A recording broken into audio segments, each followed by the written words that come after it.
Paix et bonheur à chacun de vous. Enfin, vous voici arrivés aux portes de Pâques.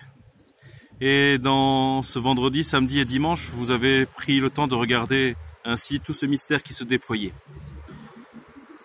Avec vous, nous avons entendu à Noël ce conte, mais je ne sais pas si vous l'avez retenu. Je ne pensais pas que ce conte serait peut-être autant d'actualité pour chacun de nous.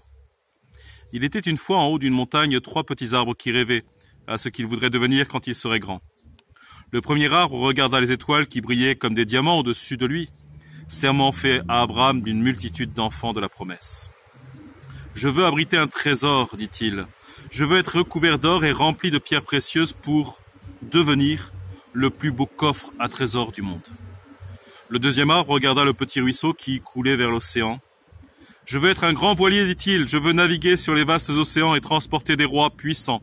Je serai le bateau le plus beau du monde, j'irai découvrir de nouveaux continents. » Le troisième petit arbre regarda dans la vallée au-dessus de lui.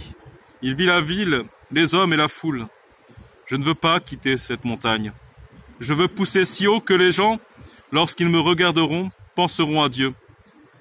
Je serai le plus beau et le plus grand des arbres du monde. » Les années passèrent, les pluies tombèrent, le soleil brilla et le petit arbre devint plus grand. Un jour, 3 bûcherons montèrent dans la montagne. Le premier bûcheron regarda le premier arbre et dit « C'est un bel arbre. Il est parfait. » En un éclair abattu, le premier arbre tomba. « Maintenant, je vais être un coffre magique, magnifique, » pensa le premier arbre. « J'habiterai un merveilleux trésor. » Le deuxième bûcheron regarda le deuxième arbre et dit « Cet arbre est vigoureux. Voilà ce qu'il me faut. » En un éclair abattu d'un coup de hache, le deuxième arbre tomba. « Désormais, je vais naviguer sur de vastes océans, » pensa le deuxième arbre. « Je serai un grand navire, digne des rois. » Le troisième arbre sentit son cœur flancher quand le bûcheron le regarda. « N'importe quel arbre me conviendra. » En un éclair abattu d'un coup de hache, le troisième tomba.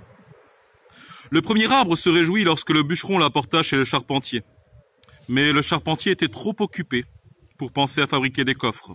De ses mains calleuses, il transforma l'arbre en mangeoire pour petits animaux. L'arbre qui avait été autrefois très beau n'était pas recouvert d'or, ni rempli de trésors.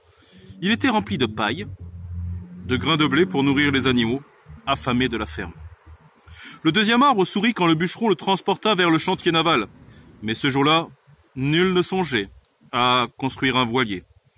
À grands coups de marteau et de scie, l'arbre fut transformé en simple barque de pêche. Trop petit, trop fragile pour naviguer sur les océans, il fut emmené sur le lac. Tous les jours, il transportait de pauvres pêcheurs qui gagnaient leur vie en trimant, en passant la nuit à jeter les filets et à ramener les choses. Le troisième arbre devint triste quand le bûcheron le coupa pour le transformer en grosse poutre qu'il empila dans la cour du gouverneur romain. Que s'est-il passé, se demanda l'arbre, qui avait autrefois de très grands. Tout ce que je désirais, c'était rester sur ma montagne en pensant à Dieu. Beaucoup de nuits et de jours passèrent. Les 3 arbres oublièrent presque leurs rêves. Mais une nuit, la lumière d'une étoile dorée éclaira le premier arbre, au moment où une jeune femme plaçait son nouveau-né dans une mangeoire. « J'aurais aimé pouvoir lui faire un berceau, » murmura Joseph. Le charpentier, malgré tout, dit « Voilà un joli bois, même s'il y a ici une aspérité que je vais retirer. » D'un coup de ciseau, Joseph transforma cette aspérité en une très belle petite assiette. Ses mains habiles travaillaient le bois d'une manière très facile. Et par cela, le berceau était confortable. Une crèche confortable. Marie serra la main calleuse de Joseph, le juste, et sourit, tandis que la lumière de l'étoile brillait sur le bois joli et bien poli.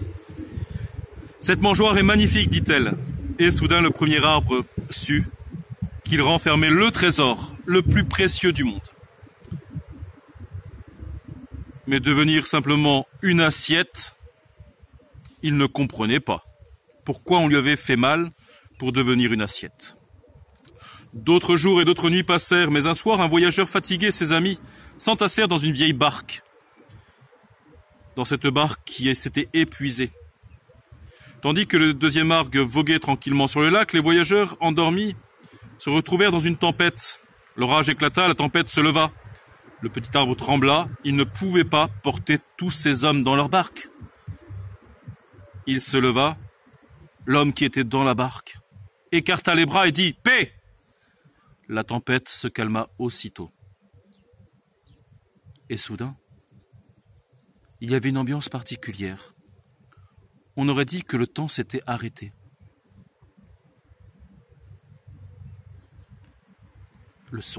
L'arbre avait découvert le roi des cieux et de la terre, le roi des rois. Un jeudi soir de Pâques, l'anniversaire de la libération d'Égypte, il y avait du monde à cette table. Un roi était rentré dans la ville, on avait chanté Hosanna, et l'assiette gardée par Marie précieusement avait été dressée sur cette table de Pâques, car Jésus avait voulu aller manger la Pâques chez toi. Pour fêter Dieu, cela avait été sorti. Marie avait gardé précieusement cette assiette. Jésus avait dit en prenant le pain, « Ceci est mon corps, livré pour vous. Vous ferez cela en mémoire de moi, pour racheter de la séparation d'avec Dieu, du péché. » Ce soir-là, j'ai compris que je contenais en moi le plus grand des trésors. C'était le même qui était à la crèche, le même qui parlait et maintenant qui était là, uni à Dieu le Père, dans son esprit. Toute sa présence était là, cachée dans ce pain, et les disciples ne voyaient pas, ne comprenaient pas. Je savais que le plus grand trésor était là éternellement. Je n'en perdais pas une miette. Dès le lendemain, le troisième arbre fut surpris, lorsque les poutres furent arrachées de la pile de bois oubliée, transportées au milieu des cris d'une foule en colère et railleuse. Il entendit toutes les paroles, il vit tout l'amour de celui qui le portait. Il frissonna quand l'homme rencontra sa mère et les femmes de Jérusalem. Il leur dit une phrase qu'elles n'ont pas compris, mais moi, je l'ai bien compris. Qu'il fallait toujours garder sa sève, son union avec Dieu. Ne pleurez pas sur moi, femme, pleurez plutôt sur vous et sur vos enfants, car si on traite ainsi l'arbre vert, comment l'arbre sec sera-t-il traité? Elle n'avait pas compris et elle continuait de pleurer. Les soldats clouèrent sur lui les mains de l'homme, et il entendit une parole jamais entendue. Bien plus, il entendit 7 paroles. Mais une l'a touché au cœur. « Père, pardonne-leur, ils ne savent pas ce qu'ils font. » La source de l'amour était là. Il se sentit horriblement cruel. Il se souvenait de la promesse faite à tous les arbres. Un rejeton sortira de la souche de Jessé. Élevé de terre, il attirera à lui tous les hommes. Et l'arbre de la vie renaîtra. La mort qui était entrée par le bois de l'arbre de la connaissance du bien et du mal sera vaincue par l'arbre de la vie.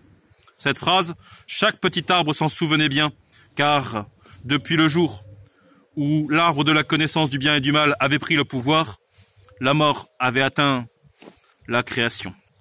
Et tout arbre attendait cette racine de Jessé. Maintenant, c'était la réalisation de la promesse. Le centurion au pied de la croix l'avait compris. Il dit vraiment celui-ci était le Fils de Dieu. Marie, depuis toujours, le percevait et vivait de cette union. L'enfant Dieu qui naissait par elle était le roi. D'ailleurs, un panneau était là au-dessus de la porte. I-N-R-I. Oui, de la porte, de la croix, qui est la porte du ciel. Et le lendemain, un dimanche matin, quand le soleil se leva, que la terre tout entière vibra d'une joie immense. Les oiseaux chantaient.